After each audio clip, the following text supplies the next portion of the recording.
Hello and welcome to Our Giant Leap podcast, presented by the Space Generation Advisory Council. Our Giant Leap discusses diversity, equity, and inclusion issues within the global aerospace industry, and try to have some fun along the way.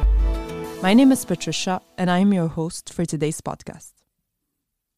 This episode is a special one, since it is recorded at the studio La Poudre at La Cité Audacieuse, and will be focusing on the Our Giant Leap Hackathon, an event organized by the Space Generation Advisory Council, which happened in South Korea on August 14th and 15th, 2022. The topic of the hackathon was how can space technology and know-how help make a leap forward towards gender equality on Earth. This episode features an interview with Yulia Akisheva, Alexandra Jercaianu, and Leandro, Camacho, all of them being part of the organizing team of the Our Giant Leap Hackathon. Hello and welcome to all of you. It is my pleasure to have you as our guests on this podcast. Can you please begin by introducing yourself and specify your role in Our Giant Leap Hackathon? Hi everyone, Yulia Akisheva here. So my space professional background is that of an aerospace engineer, and currently I'm pursuing a PhD. And within the Diversity and Gender Equality Project Group, I've had the lucky chance to be there since the beginning and currently co-leading this beautiful initiative, also known as Our Giant Leap. And for the Our Giant Leap Hackathon, I was the deputy event manager. Hi, Patricia, and hi to everybody who's listening to us right now. My name is Alexandra Jercaianu. I have a non-space background, initially studying political science. And in the space sector, I focus more on business development and communication and event management. Within the Our Giant Leap Hackathon, I had the honor of joining the team as part of the sponsorship lead team. And I tried to bring on board with us as many companies as possible for this initiative. Hi, I'm Leandro Camacho. I'm a software developer from Costa Rica, and I'm the local lead for the NASA Space Ops in my country. As well, I consider myself as a hackathon enthusiast. I have participated in more than 50. And my role in our Giant Leap Hackathon was to lead the hackers team, where we create different open source resources for GitHub, the communications platform, in Discord, and mainly try to help the hackers to build their projects. Leandro, can you define for our audience what a hackathon is? That's a great question to start. So mainly a hackathon, it's a coding competition that you address a challenge. But in our specific case, we were more focused in a business competition. So it was more like a proposal of ideas based on different challenges that we have. So for example, we were trying to build solutions for women's safety, women in agriculture, how to have a better healthcare system and more inclusive to diverse communities. So that was like the main challenges in our case. So basically a hackathon is try to solve one of these challenges during a period of time. In our case was 2 days, but it could be different for other editions. It could be a month, it could be a couple of weeks. In our case was 2 days. And you need to try to make a proposal for one of these challenges. And mainly in our case was using space technologies, right? So it's try to address one of these challenges through the use of space technologies. And why did you choose the hackathon format?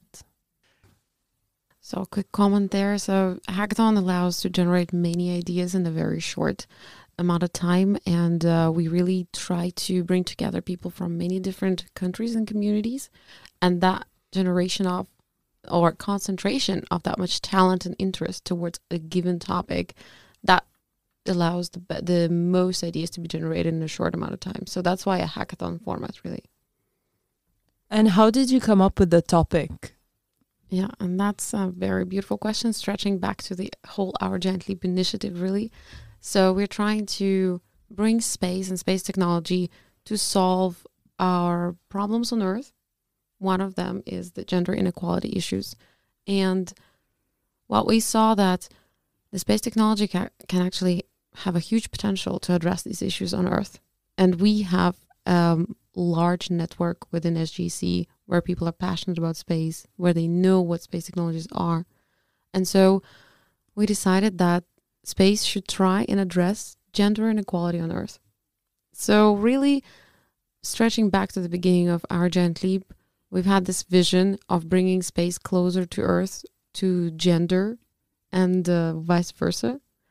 And naturally, to answer the question of how can we do it, we thought, well, if we propose a hackathon, if we propose teams to work on taking one space technology and solving one concrete issue on Earth for gender inequality, and how we can apply it later, then we saw that it's good for them to have a tangible solution in mind, a tangible goal. So that's why we put on top of a normal kind of sort of traditional hackathon format, we put a business side to it. So in our hackathon, the idea was that the hackers propose a solution, but also put a business twist to it. So how can it later then be made into a business on Earth? Alexandra, you also organize online masterclasses before the hackathon to help the participants prepare. Can you tell us more about it? Sure.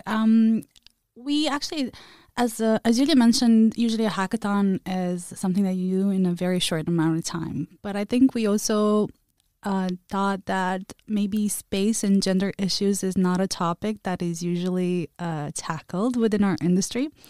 And it was the first time we were asking this question to our community. So we decided that it would be good to prepare them in advance to the hackathon. So we've organized about 10 master classes all online where we invited experts from different sides of the space sector to introduce to give participants, the selected participants, and give them a bit of a background. What are the space technologies that we're talking about? We're talking about GNSS, Earth observation, SATCOM, how these can be used, how to access the data, where you can find it. We also organized sessions on how to pitch a business plan because, as Yulia mentioned, our idea was for them to actually have a concrete, tangible business proposal at the end of the hackathon. We've also provided them with a market perspective so that they could better understand how the space sector looks like, how this ecosystem looks like, and to think about, for their pitch, to think about what type of actors they could engage with, who could be their clients. I think this is very important for them to actually have that background information and understanding of the space sector ecosystem before going actually on site to hack, to basically work on their proposal together. From my perspective, I think this is one of the first time we've organized these preparatory master classes online at SGAC in our events. And I think it's been a great concept that we could definitely replicate in other events, be they hackathons or other types of events. Excellent. Are they publicly available? No, unfortunately not. So this is a benefit that these classes that we had, different international experts join us on the different topics. These were provided exclusively to the hackathon participants. So I encourage for the next edition, I encourage our applicants to join us so they can benefit from this career development and skills development training. We look forward to it. And why is it important for the space industry to support hackathons such as the Our Giant Leap one? So yeah, that's a very interesting question, and I think perhaps from my experience working in the space sector for the past 7 years, I realized that we talk a lot about diversity within. Usually in different panels or at the global events, as such as the IAC, we do tackle this question a lot. However, I feel that industry is not very often at the table of the discussion, although they are the biggest employer within our industry, basically in the space sector. The biggest employer is industry and startups, and I feel that they're missing from the conversation when they have actually the most to benefit from a diverse workforce. And also we need to work closer together with them because they actually have within their capacities to change and actually make a change within their workforce very quickly, or like empower their female workers, think together of solutions of what they can do on a day-to-day basis to tackle gender inequality. So definitely, I feel like there's a lot of space for us to work better with industry, to bring them on board. It's not been easy. It's not going to be easy. Can't say this is going to be achievable tomorrow, but I feel like we need to find venues to start those conversations with them. And I think this type of hackathon could be a great format in which we can work closely with them and help them with solutions. They might not know what to do or how to do it, but that's what we're here for. So to ask our community how, and think about it together. Leandro, how did the hackathon go? Can you tell us more about how many hackers, how did you recruit them and engage with them? How many mentors, juries did you have, and how did they help? Yeah, that's a great question. So we had 35 participants from around the world. Literally, people applied from all the continents across the planet. So that was pretty exciting to review all the people that was interested in around the world. So that's the amount of participants. They built 7 teams from that 35 people. So they were divided in 7 teams. The other question were more related about how we recruit them. So this event was posted in the SGAC website mainly. And from that point on, we started sharing the social media of Our Giant Leap in Twitter, in Instagram, and many other social media platforms, so we can reach more people from our target. And also through our networking channels, we have different groups that we share with the people, like constantly different events. So we shared with them with the community. We also have 5 on-site mentors and 6 mentors that were online in really diverse background, from the most technical sides to more business-oriented mentors. So it was real diverse. They have also the opportunity to get in touch on-site with really awesome mentors. For example, Dr. Yang, that works for one of the biggest companies in South Korea, and he's an engineer for satellites, and he was really helpful for all the participants to work on or build their solutions. And it's a really short amount of time for the participants, so trying to bring all this idea into a feasible project, that was like the main purpose of having all these awesome mentors.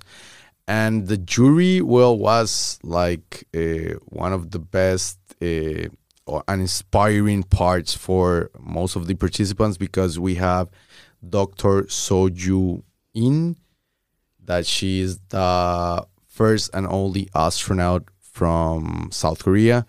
We also had Sabrina, the deputy of Women in Aerospace in Europe, and also Dr. Kim from the Korean Aerospace Research Institute, KARI.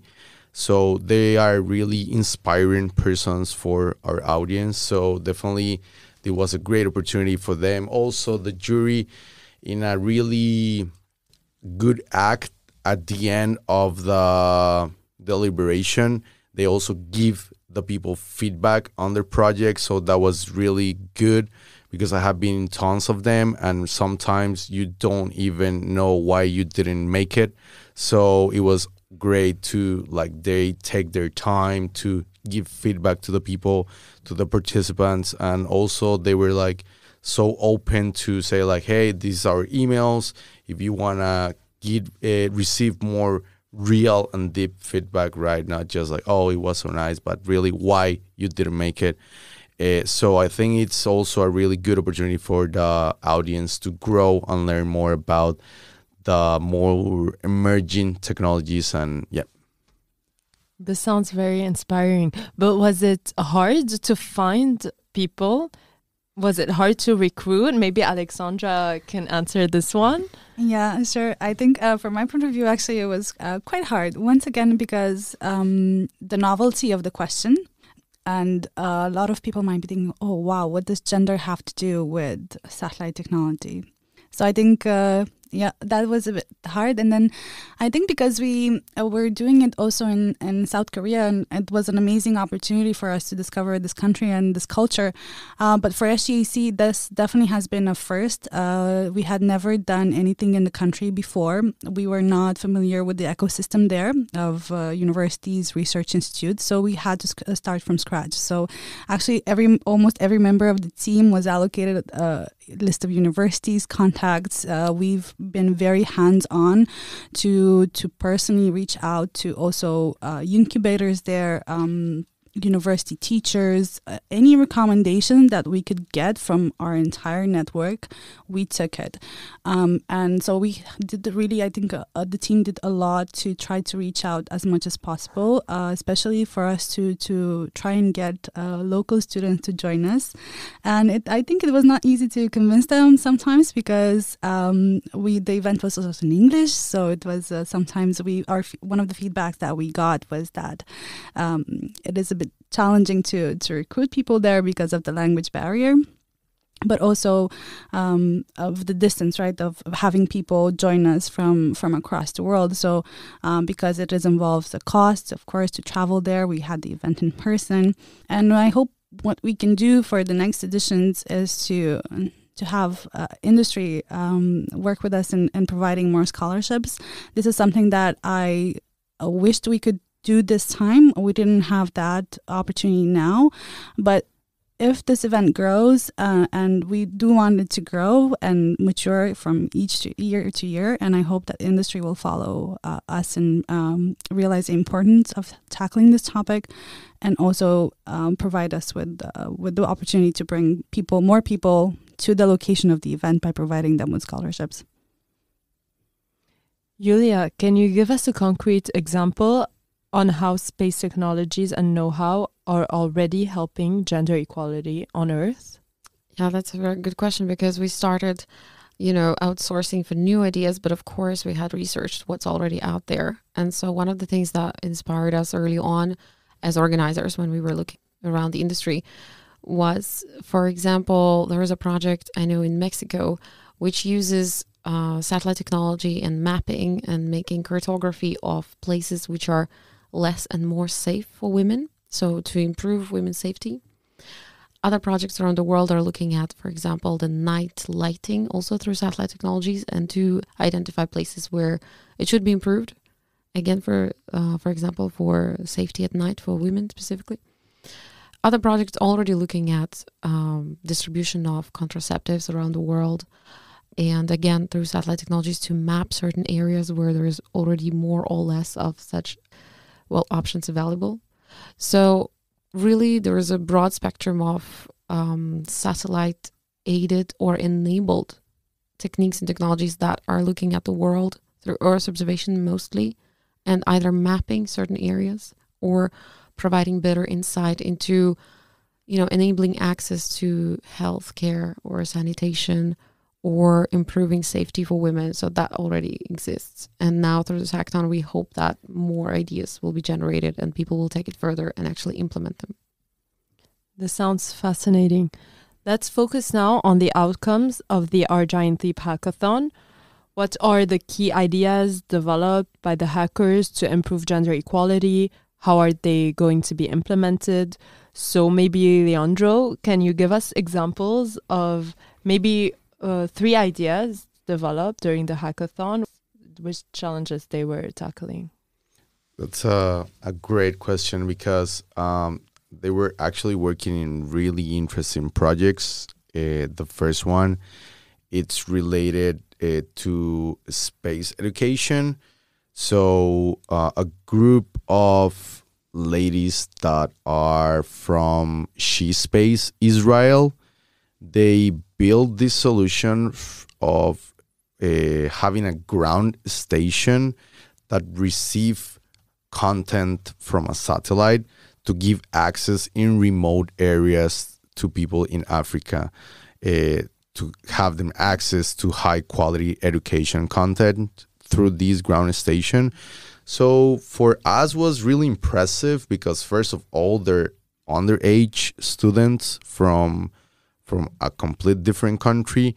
And to see these ideas from young students, it's like really make us very happy because that's what this event about, like we're trying to bring new generations to try to solve our main challenges on Earth.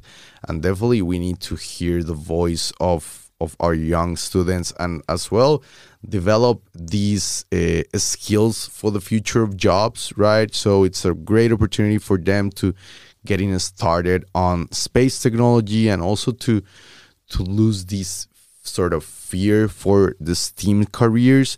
So this group was really, really impressive because since their young age, they are so involved into how they can build impactful solutions through the use of space technologies. So this is one of the examples that we have.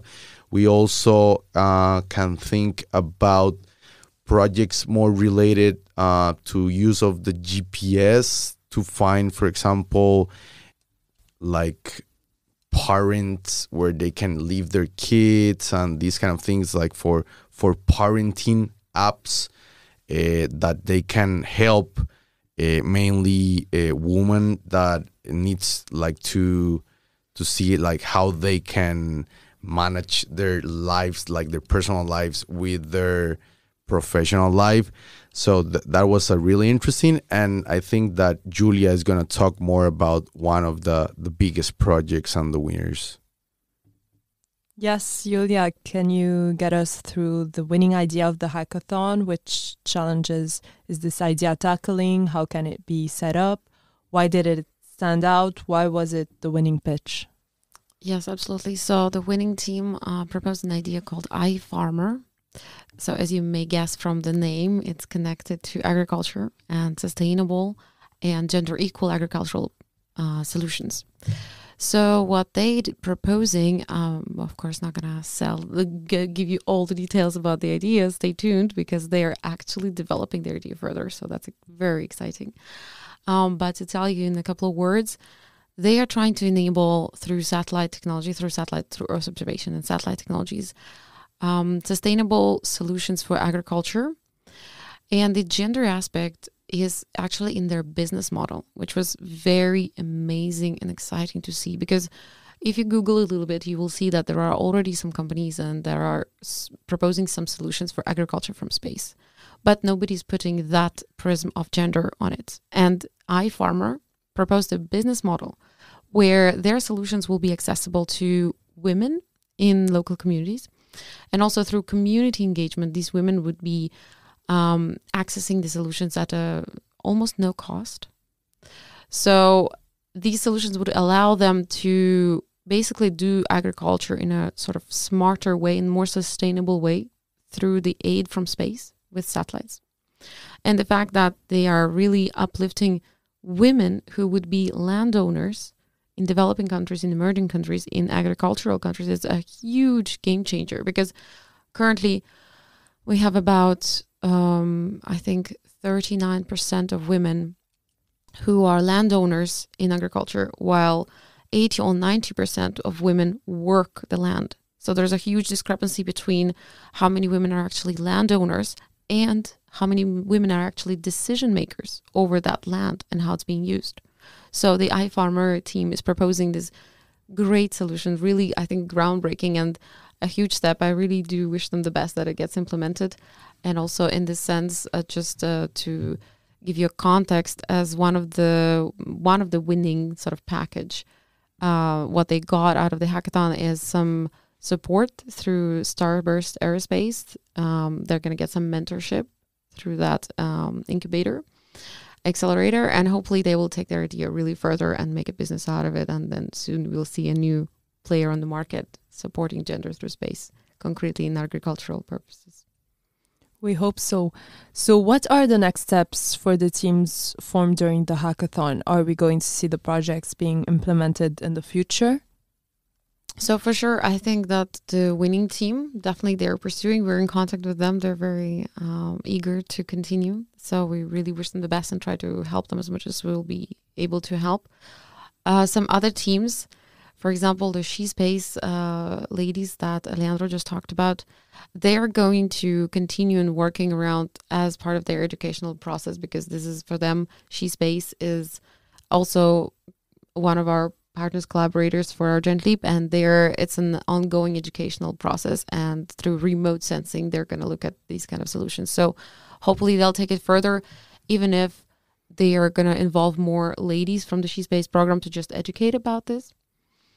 And for the rest of the hackers, they do still have their teams formed. We are in touch with them, and hopefully either they come back next year, or maybe we will help them to implement their ideas in some ways. But best thing already on this sense I can say is that people were excited. People started thinking about proving sort of this new vision that space can offer something for gender equality. So that's already a win.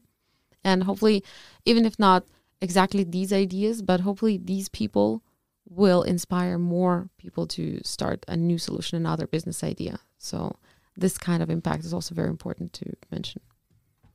A question maybe for Alexandra, because you made me think about agriculture and climate change, which is a huge deal today, and especially for women, because I always hear that climate change affects women mostly, maybe for also the reasons you were talking about, because a lot of women also work the land.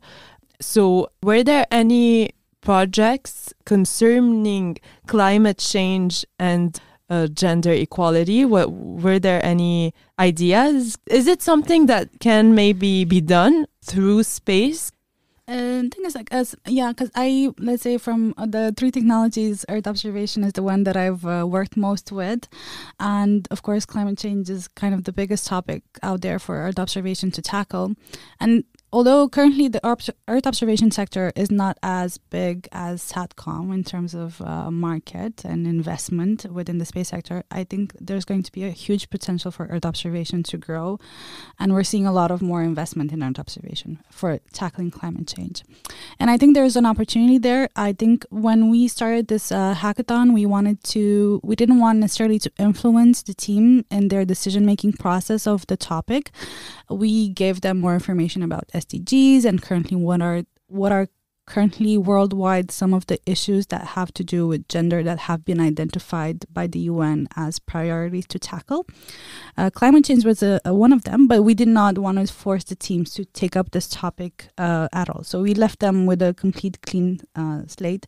I think for the next editions, we're definitely going to keep this topic on the list of inspirational ideas for the teams to tackle.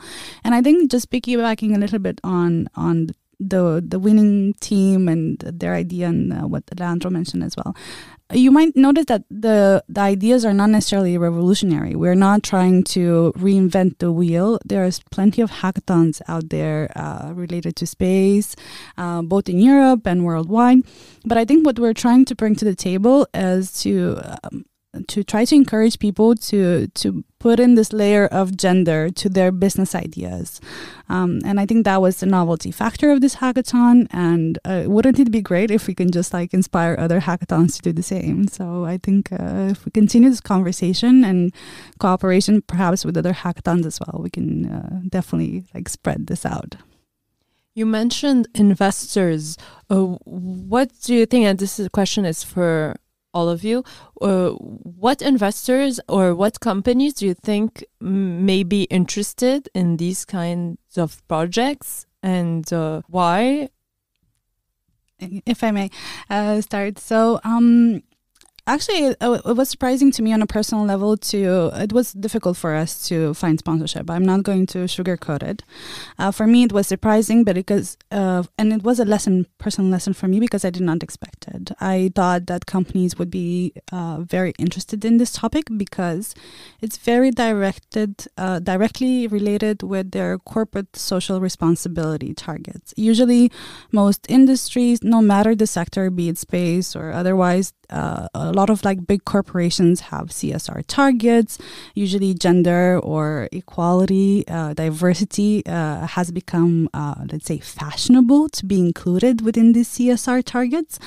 And it was a bit disappointing to see when having these discussions with potential partners and proposing the project to them, to hear that, this is not really so much of interest for them. So I think we still need to do a lot of awareness raising within the space sector to make these companies understand that gender inequality and diversity is very linked to their CSR targets, to make them realize that this is actually very good for them, to make them aware that we have a huge gender gap within our sector, that everybody knows that, everybody talks about it, but I feel like we're not doing much about it at the same time. So there's still a lot of work to be done, and I think we can only do it through industry and not necessarily governments. I think governments are there to put the policy in place. A lot of countries do have recommendations, let's say, but it's actually working with industries and the companies themselves, I think, that we're going to make our giant leap forward.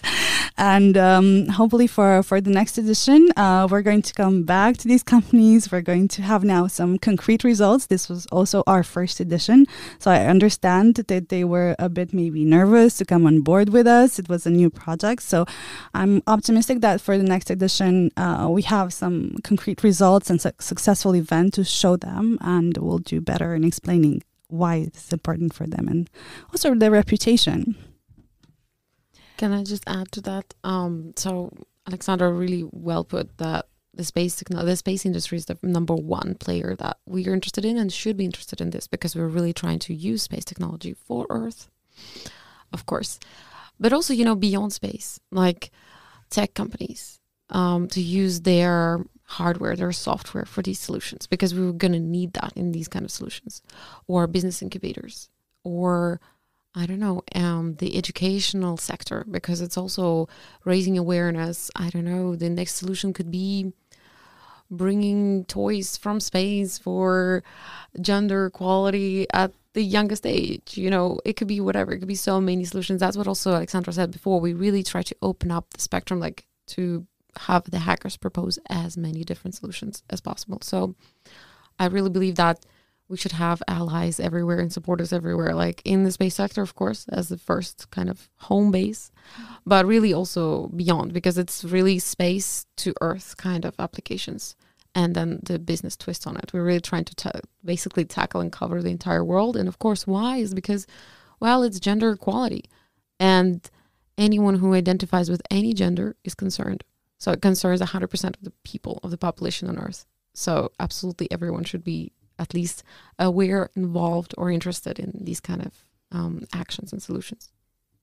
This sounds so straightforward. So what are the obstacles? What do you think, what are the reasons preventing them from getting involved?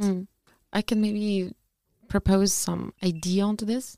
Usually we find that we separate quite early on and quite persistently.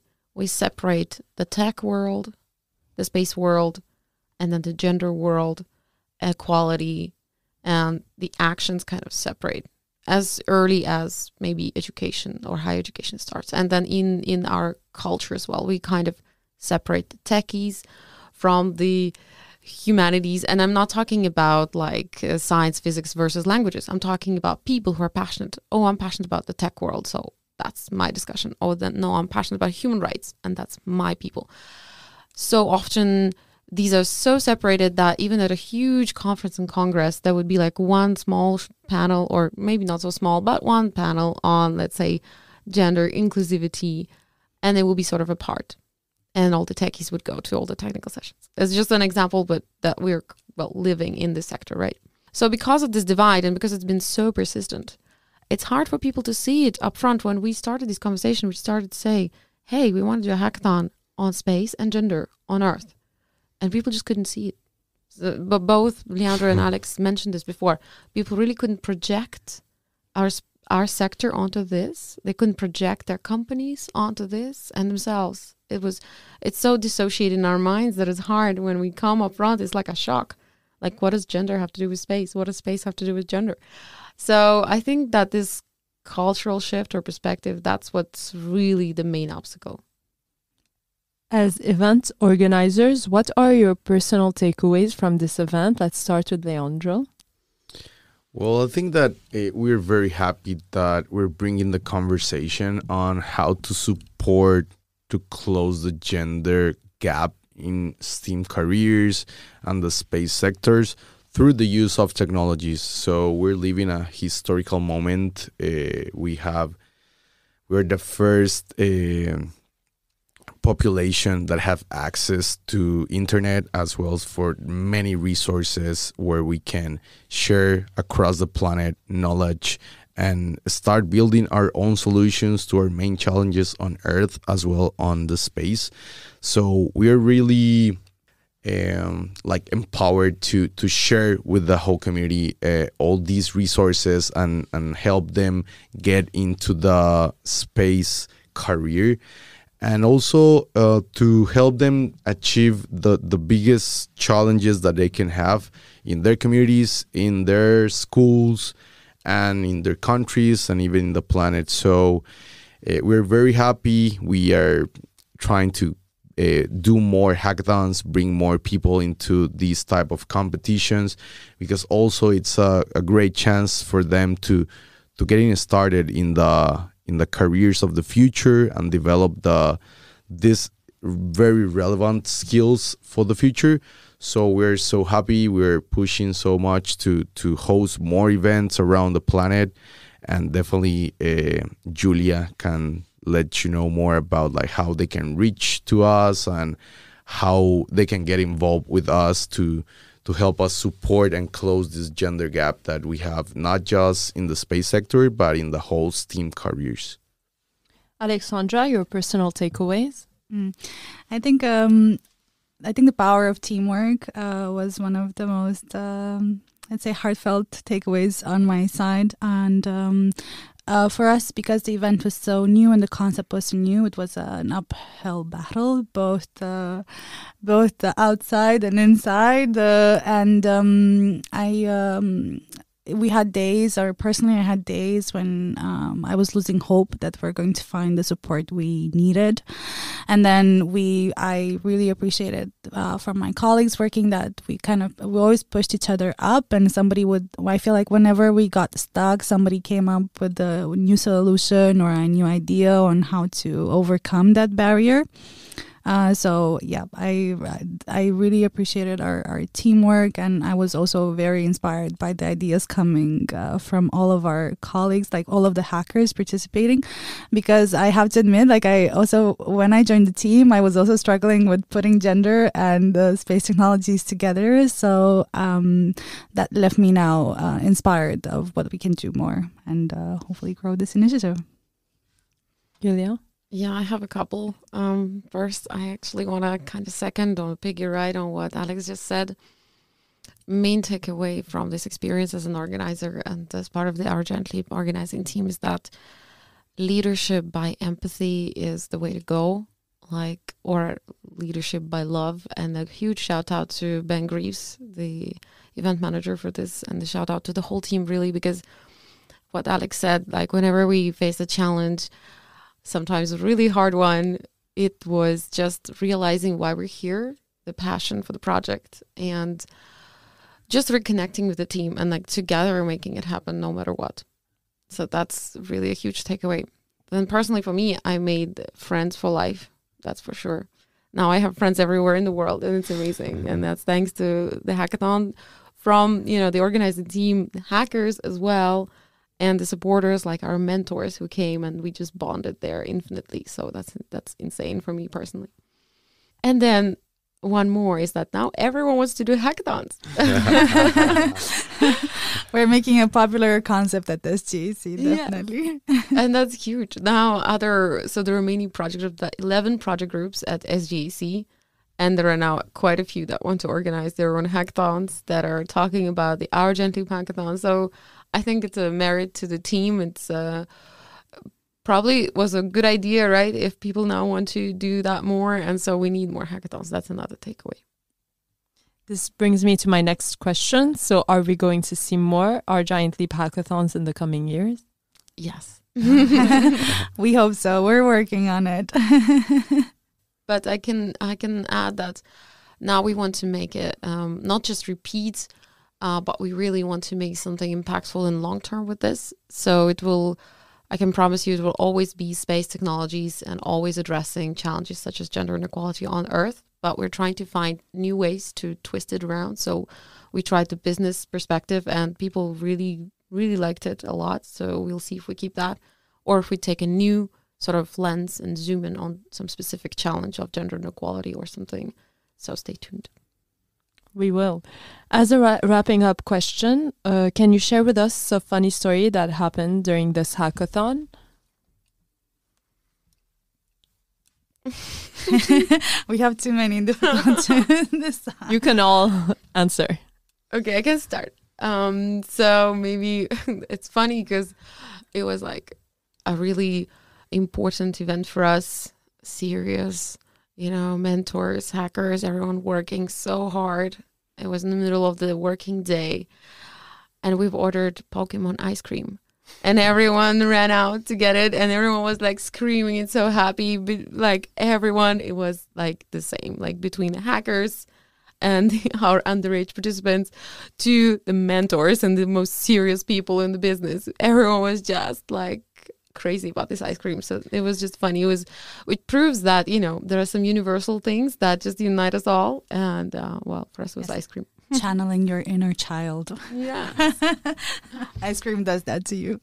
Yes, absolutely.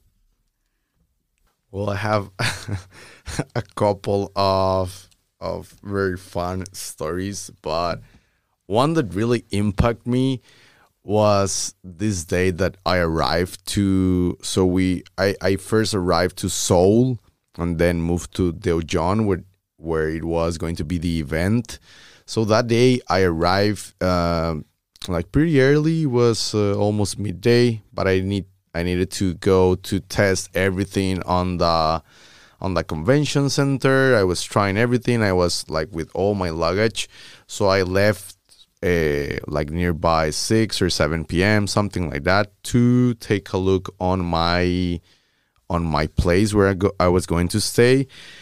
But then I figured out that the maps that we usually use in the occidental part of the world was not working that much. So my place was showing to be in front of a park. And I was like, how come I didn't pay for a park room, right? I need a bed, right? So I like start struggling. Then that gets like really night. And I saw one person that was like like nearby me. So I like tried to talk with him, but he didn't speak English. I didn't speak Korean.